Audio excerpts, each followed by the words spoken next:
This podcast is a proud member of the Unidentified Network.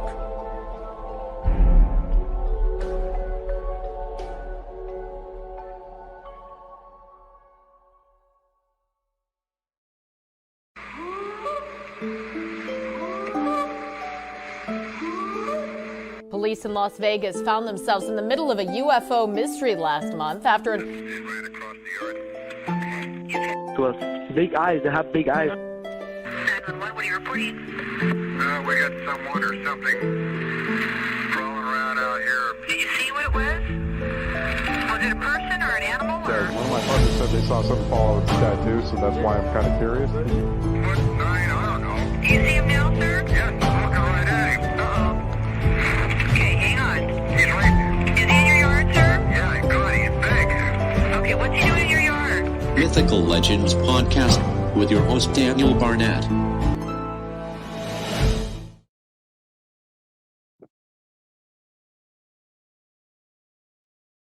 And welcome back to the Mythical Legends podcast, and we are so glad to be back. Now, unfortunately, we're stuck with the regular co-hosts today, so I'm so sorry, people. Hey, Nan, how you doing? Hey, yeah, here we are again. Dynamic duo. How's things? Yeah, going good. Yeah? All good. Good? Yeah. It is very cold here.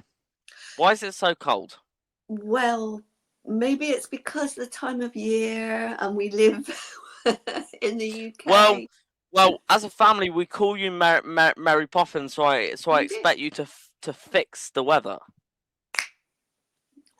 There you go. It's hot. Did it not Okay. work? No, unfortunately it didn't. So to everyone out there, I am going to bring on our second co-host, and we also have an amazing guest today. So we have a triple whammy today. So please welcome to the stage, again, I'm so sorry, regular co-host, Mr. Chris Allsford. Hey, buddy. Hello, all right? Hello. How's things? Not bad. I was just listening in then. It's cold, so Santa's sleigh can run freely to each house. He's got to do it so quick, Daniel. Oh, that's Yeah, nice. but then I'm not gonna walk out and then risk getting frostbite on my hands. It's that cold. Poor delicate thing. Yeah. Well, I can't do Bigfoot researching without hands, guys. Put gloves on your Christmas list. Yeah. Oh, Tell Santa. Nanny, buy me gloves, please. Buy your gloves. There you go. We There you can go. write that down. Yeah. So to everyone out there, we have an amazing guest coming in on this podcast today. Now, before I go any further, Chris, how are you, buddy? I'm good, thank you. Yeah. Yeah? How's things? Just as good, yeah. No, I meant to explain a little bit about how things are going. Oh, fine. We're past the moment now. We're past the moment. I'm looking forward to Santa coming, all right. Okay. Right. Well, Let's hope that they have that Santa drops buckets and buckets of money. well, that'll be a first. Yeah. Or maybe we'll actually win the lottery, so we can go to America and go and meet our guest and go and enjoy. Although and we'll bring this up later in the podcast. There's a chance that this guest may come to us. Who knows? Okay, to everyone out there, I'm going to let you know a little bit about this guest. I got in touch with our guest through one of our Cryptid Conference speakers, Matt Parrish. And apparently these guys talk like every day. So it's like how me and you talk, Chris. Me and you now, we never talk, do we? And same with you, Chris. So I'm very glad to have this guest on today. So let's bring him on, or do I just leave him off and then we'll just have fun and just mess about on this podcast? What do you want to do? Let's get the poor guy on. It's waited long enough. I can see him laughing backstage, so I'm going to bring him on, and I am going to let him laugh with us. So please welcome to the stage, Cryptid Quest, Mr. Patrick Perry. Hey, how's it going, guys? Hi, Yay. Patrick. Welcome. All right. Welcome to the stage, mate. How are you? I'm doing good, doing good. A little warmer than you, so doing good. So, I'm not going to waste any time, okay? And I'm going to dive straight into it, unless you, Nan, or Chris have any last moment remarks before I jump into the podcast. Just get on with it. We want to talk to Patrick. Well, okay, I might as well go then. My job is done. So my first question for you, Patrick, is: have you ever experienced or encountered Bigfoot? Yes, I've not had a visual sighting, but I back in the woods near town I used to live in. It's close to here, not too far. But I was in my deer blind one night, and I was doing an evening hunt. Fell asleep in my blind, and about 2 o'clock in the morning. And I've hunted these woods my entire life. About 2 o'clock in the morning, I heard sound like a silverback gorilla, and I mean, it couldn't have been more than 10 yards from behind my tent. And it woke me up because I fell asleep, and I'm like, what the heck is that? And I mean, it was really loud. It was so loud, it was like vibrating my chest, and I could feel it. And then it started circling around, and I could hear it in the woods. The blind I had, I could only see the field. So I only had like a little spot because I was bow hunting, just enough for the arrow to go through. And then it started doing the howl, the woo, woo. Yeah. And I'm like, what is that? I mean, it went from, and I'm thinking, is there an escaped gorilla? Is it, wait, now what? What is that? A howler monkey? And then it started, I used to call it demonic chatter, but now that I've, heard it more, the samurai chatter. And when it started doing that, I started saying prayers because I thought I was going to die. Oh. So even though I didn't have a visual, I know in my heart that's what was behind me that night. So, Cool. I mean, Well, I gotta say, welcome to the Bigfoot Encounters and Experiences Club, and that phrase is from a very dear friend of mine. And wow, that experience is quite amazing, mate. I'm gonna say, and kind of so. Did you honestly feel like really scared inside you? What was it like inside you? oh, I I was so scared. At when it started doing the howl. I mean, when it sounded like the silverback, where it was going woo, woo, woo, woo, woo, and I could hear it breaking branches. I know I probably sound stupid trying to imitate, but I don't care. So, but then when it started doing the howl, I got so scared I sat up and I was concentrating on not breathing because I knew whatever that was out there. I'd never seen it before, never heard it before, and I got so scared that I was concentrating on not breathing.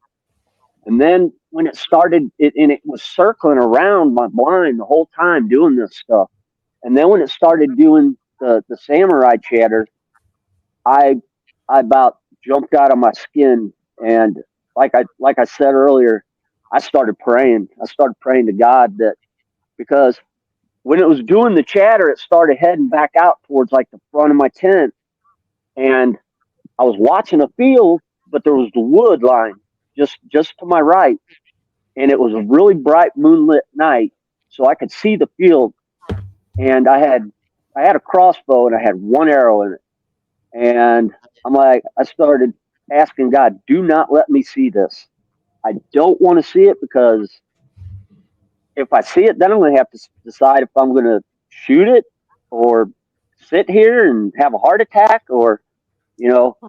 So, I mean, the most scared I have ever been in my life. And actually, it finally left where I was and I couldn't hear it anymore. And I was like, there's no way I was getting out of that blind until sunrise. And I dozed off again. And, you know, it was about 2 hours later, it was about 4 a.m. I heard it again in the distance, doing the howl. And it was still so loud, it woke me up. And and I stayed in my tent or the blind and waited for daybreak, and my phone alarm was started going off for me to get up and do the morning hunt. And I was so scared at that moment in time that I didn't even try to shut the alarm off or shut my phone off. I ripped the back of it off, and I ripped the battery out because I was afraid it was going to hear it and come find me. That's how scared I was. And it's making my voice vibrate a little bit going back there and thinking about it, because it scares me every time. Wow. And say, sorry, Chris. Sorry, mate. When you say chatter, what do you mean by that? So, what I'm imagining is like some like Ron Moorhead's Sierra sounds, or is it actual 100%. chatter that you? 100%. It was Ron Moorhead when I used to call it the demonic chatter, but I've heard that it was the part where they were going like arguing back and forth or something, and it sounded like it was trying to say something, but it wasn't making words, but it was making sounds that sounded like it could talk. And that's what put the fear of God in me, because I'm like, if this thing can talk, it's definitely not just an animal out there. So, that's and they call it the samurai chatter. And I think that was, the Ron Moorhead tapes. There was a lot of sounds on his tapes, and that's what got me thinking that, Yeah. And plus, there had been sightings in that area. So, like, if you actually go look, it was on the Merrimack River, and the BFRO has so many sightings on the Merrimack River, and they're all up and down that area where I had my encounter at. And I was told, this is a second-hand story, but it's pretty cool. I told my daughter about it, and her boyfriend just happened to be there. And I told her, I said, this happened, and I'm thinking it was a Bigfoot. And I told her, I was like, I'm not crazy. And I thought she was going to make fun of me. And she looks at her boyfriend and says, go ahead, tell him. And he said that his dad, who was a farmer, really religious guy, was looking at some land. It was about a mile upriver from where I had my experience. And him and his buddy were looking at this property, thinking about either buying it or renting it to farm. And he told his son that it was getting about dark.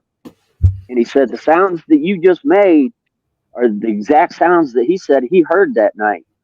And he said when they got scared, they got in their vehicle and started it up. We're getting ready to drive away. And as soon as they started to drive, he said something lifted the entire back end of their car up. They said they turned around and all he could see was a dome-shaped head covered in hair and huge shoulders about as wide as the car trunk. Wow. And he said they revved it for a minute and ended up dropping it, and they got out of there. So, and there's a farmer a little bit downriver that he's had a lot of sightings, and he's got casts. There's some pretty big footprints around his property. So within a 10-mile radius of where I had mine, there's a lot of encounters. Wow. That's amazing. Patrick, just going back to your experience, you were asleep in your blind, which only had the small arrow-sized hole in, so well camouflaged. Like, as you were describing it, I got the impression this thing didn't know you were there, and probably I think it didn't. Yeah, and all of a sudden it's like, holy crap! Look, I'm stood on top of a man with a crossbow here. That's like the impression from your story. Is that what you think? No, because actually I didn't tell you there was a part of the story, like earlier in that day to pass some time. I went walking down in the woods, and there's a cave that I always used to like to go to down right on the river. And I always had this weird feeling when I was down there. And in my mind, I think it followed me or caught my scent or something, but I 100% think it knew I was there because, like I said, it was going around my blind and it did not sound happy at all. So, and I kind of have a theory. I don't know if it's true or not. It's just kind of my own theory, but I think here in the States, at least in this area, but I think in most of the states they have a mating season, and I think it's about October every year because the sightings ramp up, the aggression ramps up, and you just get a lot more encounters during that time of year. So I think it was a male that was mad because maybe it's a type of primate and it sees me as a threat, smells me, and wants to get me the heck out of there. And something that I love about what you've just said, Patrick, is you've just related to what Bigfoot could do to real life animals. So we all know that bears or gorillas, or you get in front of kind of their babies, or then you're gonna have an issue with. And I think that's where you can link it back to Bigfoot, which is what I love when you can link it to real day animals. You can go like, oh my god, that fits together like a puzzle piece. So yeah, that was an incredible story to hear. Yeah. Now I'm gonna pass to our second Mythical Legends co-host today. Go ahead, man. Well, strangely enough, Patrick, you have led me straight into my personal favourite question. Lots of people have different theories about what Sasquatch Bigfoot is. What are your thoughts? Flesh and blood? Some kind of paranormal mixture? What do you think? I'm going to tell you, when I first started really getting into it, I didn't think there was anything but flesh and blood. I really didn't. But then I started listening to people. When I started my podcast, especially, and listening to other people's podcasts, and there's so many strange things that I think they have abilities that we just don't know about or understand. And I don't know what the connection with the orbs are, but there seems to be some type of connection. And I've actually, in that spot by that cave, saw an orb, and it was about the size of a baseball, and it scared the hell out of me. I thought it was a drone or something, and I'm watching it. It's like hovering right above the tree line. I'm like, what the heck? And then as I'm walking, it's like following me. And then I'm like getting scared. I'm like, what the heck is going on? So I run into the woods and I'm trying to hide from this thing, and it's still following me. Followed me all the way back to my vehicle before it went away. Wow. So yeah. The same with us. The more people we speak to, the more similarities there are. Yeah. So I was just interested to see what you thought. That's great. That fits in almost with so many other people's experiences. Yeah, I truly think that they have something. I don't know if it's spiritual or supernatural. They have something we don't know about, that they can do things that we can't. Wow. Yeah. Chris, over to you, my friend. Yeah, so you kind of touched on this already about the cave, the forest, that sort of thing. If I ask you, describe Sasquatch habitat, is what you've already described perfect habitat? Is that what you think? You got. I honestly think they stick to the waterways. If there's going to be Bigfoot, there's not going to be water far off. Game, it's got to have game, and honestly, that's their habitat. But I think you can encounter them just about anywhere, even if the habitat's not good, just because I don't think they stay in the same place all the time. I think they move around, and sometimes they just have to go through areas to get to another area. But the thicker the woods, but I don't even know that matters. That's a hard question for real. I mean, the perfect Bigfoot habitat is deep woods, water, lots of game. But they seem to be on the fringe of human society everywhere. Yeah. Mm. Yeah. So, Yeah. Patrick, I've got kind of two questions here. So, my first question relates to what you've just said. So, obviously, Bigfoot needs to drink. Yeah. But why do you think they follow the waterway? Why do you think they do that? I think they follow the waterways a lot because honestly, around here, most of the waterways are surrounded by woods.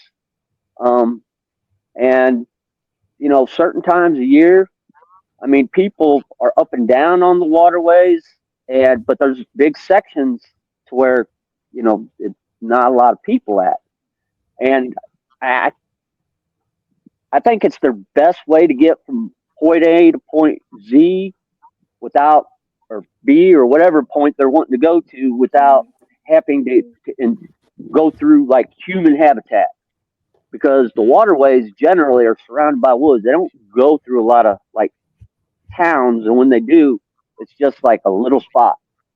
So, and I think they're smart enough to where when they get to that point, they go around and then they go back. So I think it's their safest route. Is the reason I think they stick by them. Yeah. Okay. Okay. Yeah. So kind of moving subjects completely then. So one question I used to ask on every podcast, but I've kind of stopped. But I think I'm going to ask it on this one: is do you think these creatures slash Bigfoot live in the United Kingdom or Europe? Now, you may be able to answer this question a little bit better in a couple of months' time, but try and answer it now. I believe they are everywhere except for maybe Antarctica, because I've heard so many credible stories that have come from the UK, and kind of like the same thing here. I don't think everybody's lying. All it takes is one story to be true, and it's true. So, and I mean, I know there's got to be attention seekers out there, but yeah, I definitely think there's something going on. In the UK has a lot of rugged land still too. From I think it does. I haven't studied it a whole lot, but from what I heard, like when I listen to shows and I listen to the people's encounters, it seems like you guys just have a lot of land where nobody's there. Everybody stays in the cities, and there's a lot of space in between where they got a lot of room to roam. Wow. Well, I think what I'll probably do is after you've done something and you've come somewhere, I will probably ask you that question again, and I want to see if that answer changes at all, because that's going to be really interesting to answer. Okay. So back to my first co-host, Miss Jill Roberts. Well, I think our next question, we were going to sort of move you on a bit. I know you've done loads of podcasts and that. Just wondered if you could skim over some highlights of some of the stories you've heard. I'm sure you've heard so many. I've been having some pretty good ones. But on my podcast, I don't do just Bigfoot. I do all cryptids. Yeah. So one of the better ones was the Dogman. I've had Dogman ones. They scare me. So a guy, he was out hunting, and he's up in his stand, and he sees basically a 7-foot tall upright German Shepherd walk out of the woods and spots him, and it's like staring at him, and so he's in a stand, scared to death, and he gets his gun and kind of brings it around, and he said it snarls at him, but almost like he knew what the gun was, ended up slinking back into the woods. And I mean, even though that was a short encounter, it scared the bejesus out of me just listening to it. But another one was, this one was really creepy, and this happened in Arizona. The guy was at his friend's house, and he said he was doing a perimeter check of the yard, just walking around outside, and his friend wasn't home. And he said he saw something up on the hillside, and he looked at it, and he just thought it was a really big dog or a wolf or something. And he said it caught, saw him, and he's at that point in time, he's looking at it, and he said he hollered at it to get out of there. And he said it stood up on its hind legs and then took off and then dropped back down in the forge. And he said it was knuckle running is how he called it. And I said, knuckle running? I mean, it was on all fours, but it didn't have paws. And he said, no, they were like really big raccoon hands. But he said, and this is the strangest part, he said it got within like 10, 15 feet of him and just stopped. And then like kind of like went back like that and perked its ears up and started tilting its head back and forth like a dog would or an animal would if they're trying to see what the hell something is. And he said at that point, it stood back up, just turned around and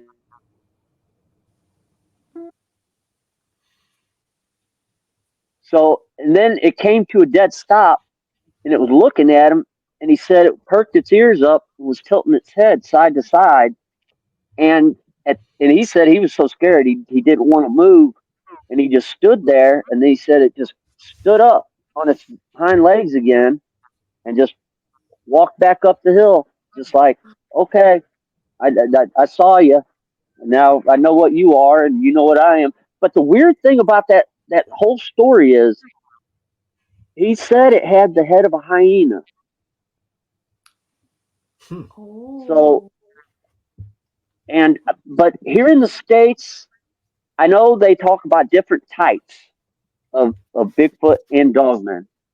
And I've heard of the hyena type before. It's actually, I think there's supposedly like 10 different types.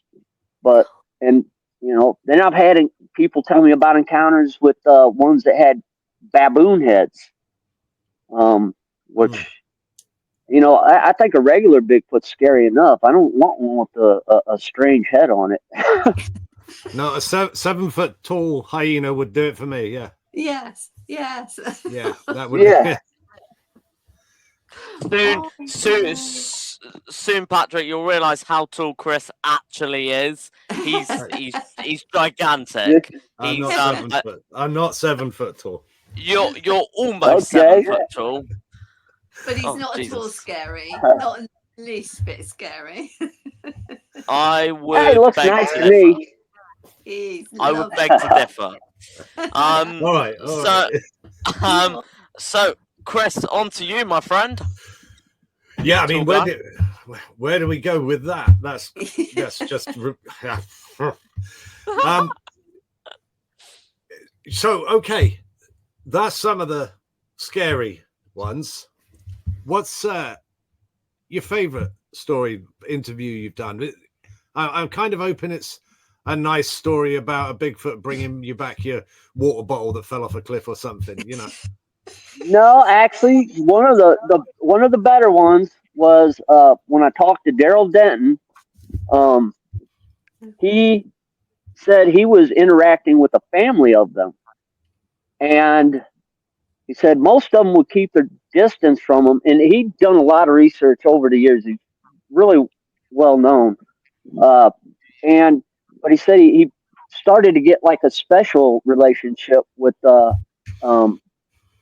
two of the younger ones. One was a female, one was a male. And he said that when he'd interact with them, they'd come to like the edge of the wood line, and he would try to talk to them and stuff. And there was always a big one in the background, kind of like watching up in the woods. Always one watching.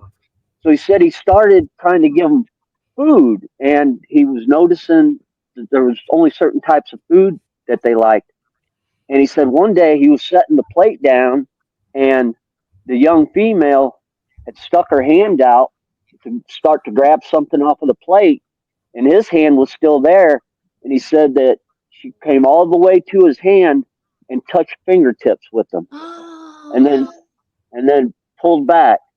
And he said when she touched fingertips with him, if I'm remembering right, the big one in the back made a sound like hey, watch out, you know. And yeah, but nothing bad happened to him. But that was one of my favorites. Yeah. Definitely. Wow. Oh yeah, but I'm sorry. Plus, he said he was able to communicate with them and actually asked them what their names were, and he said they were kind of trying to talk, and I forget what the names were, but he said he understood, like they spoke, which is, you know, very interesting. Yeah, wow. And say, me and Nan have interviewed Daryl before, haven't we? We did, yeah. I don't remember Long that. time back. Did he tell you that story? Don't remember that particular. I don't. It was quite a while ago now. It was okay. almost last year, I think. Okay. Probably. No. Probably around October last year. Yeah. So yeah. Well, that is an amazing podcast to have as your favorite. So, my question for you then, Patrick, is so. We've spoken about all the different encounters that you've heard on your podcast, your personal experiences and encounters. So, what advice would you now give to anyone who is watching or listens to this podcast? What advice would you give them if they have a Bigfoot encounter? My advice would be, don't let it overtake you. Don't be scared to talk to somebody. Because at first you are scared and you're going to think people are going to call you crazy, and some people will, but don't just shove it way down inside. Get it out, because it'll eat you up if you don't get it out. And find somebody that'll listen and with an open mind. There's a lot of pages, and go out, find a page, find a group that's a safe place. Heck, find a podcast and talk to somebody, because you know, the first time I went on to a podcast, and the first time I was scared to death. I was scared to death. You know, it was Sasquatch Chronicles, and I told my story, and I was scared to death, but it felt so good when I got done. And then afterwards, a ton of people started reaching out to me, and they were so nice, and they were like, "Oh my gosh, I had a similar experience not far from where you were," and "Oh my gosh, same thing happened to me. Except for, you know, this and this was a little different." Hold on. Your first podcast was Sasquatch Chronicles with Wes Germer. Was that what? Was that the podcast? The first podcast I'd ever been on was Sasquatch Chronicles. One? Oh my god, that's a brilliant podcast. Very first one. To get on, mate. Brilliant podcast. Yeah. So it kind of blew my mind, because I sent him an email, and like the very next day he called me, and the very next day we were on air. It was like boom, boom, boom. So I'm like, he must have liked my story then, or my encounter. I don't like calling them stories because they're encounters to me. Yeah.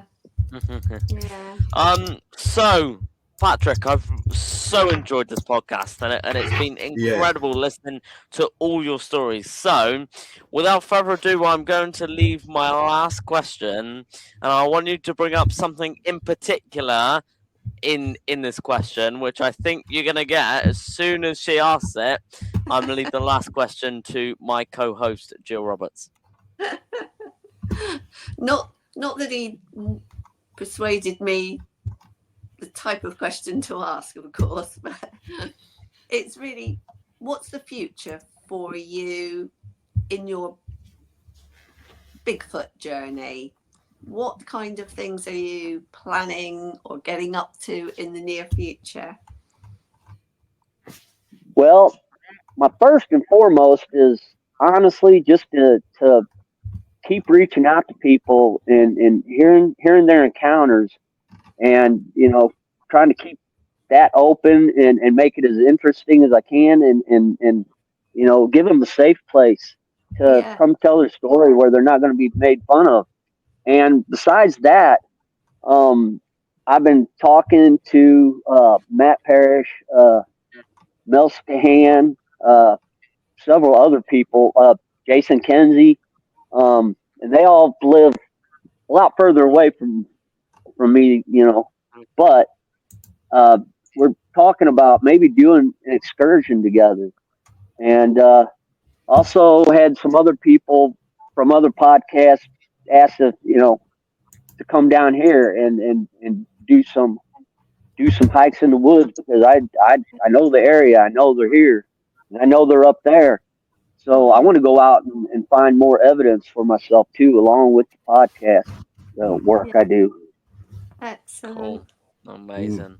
Yeah. So the final thing that I'm going to say is so next year, as you are all aware, in May, oh god, I forget the bloody dates. On there you go. On May 30th, 31st, and 1st of June, we will be holding the third annual Cryptid Conference. Both myself, Joe Roberts, and Chris Allsford are all co-organisers, with also our other co-organisers, Brian King Sharp and Gwendolyn Purcell. And we are lucky enough to have Patrick come on over to promote his podcast next year. It will be great to meet you and have you here, Patrick. Yeah. I can't. Yeah, I cannot wait, and I appreciate you guys giving me the chance to come do this, because I'm stoked. I'm seriously stoked. And it's kind of funny because a lot of the people you got coming, I already know, so that makes it extra special. Yeah. So RPG? I appreciate that. RPG, yeah. RPG went to high school with my wife, so and that's how I ended up talking to him for the first time. He got me everywhere. Yeah. And then he's the one who talked me into going down to the Smoky Mountain Bigfoot Conference, where Brian King Sharp, I met him, and he brought me up on stage to tell my encounter. So that was fun. And that's how I met him. And actually, Brian King Sharp just came down to the Ozark Mountain Bigfoot Conference we just had in not too long ago, about a month ago. So and that was a lot of fun. Well, both of them are very, very dear friends of ours, and we've had some adventures with them this year, guys, haven't we?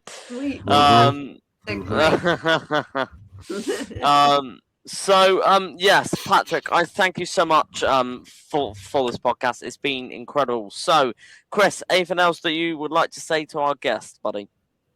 I am coming to visit sometime. It looks beautiful and sounds fantastic.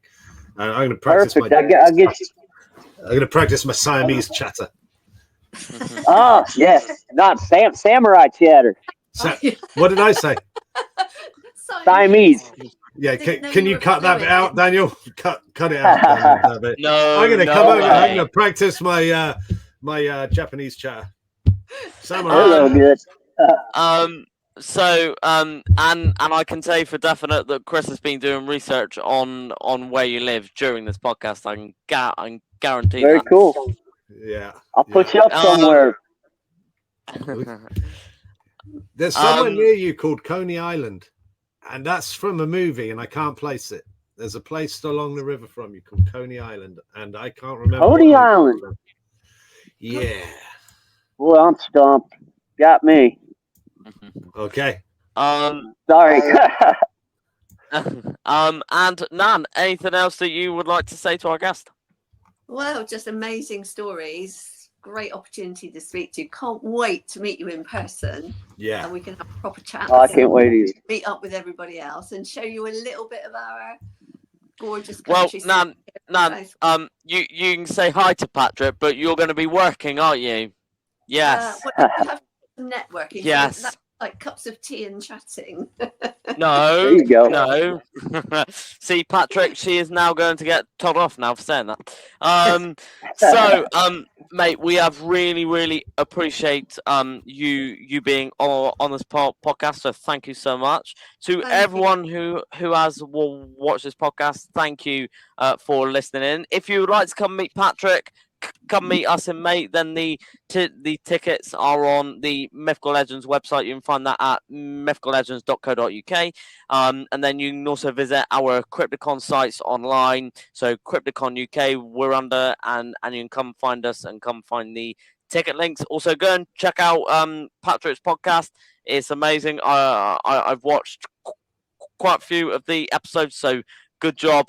And don't forget to like and subscribe to this podcast. So, guys, my last words for you are: keep searching, stay mythical, and most importantly, stay safe, guys. And happy Christmas. Thank you, guys, Merry and Christmas. good night.